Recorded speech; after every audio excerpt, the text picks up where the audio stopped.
And so it's another day at the silver shop, and you're wondering what could he be possibly up to now? Well, I'll tell you. I don't know. Just kidding. We have a candlestick here, sterling silver. And as you can see, I'll try and give you a closer look. It is split right there.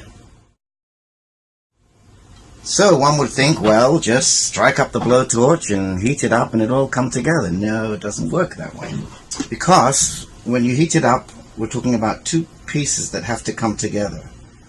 So unless you match the heat perfectly on this side and on the other side, they won't come together, because the solder, when it becomes ready to attach, it'll either run up or it'll run down. But in order to get the solder to run in the middle, we're going to add a little piece of silver.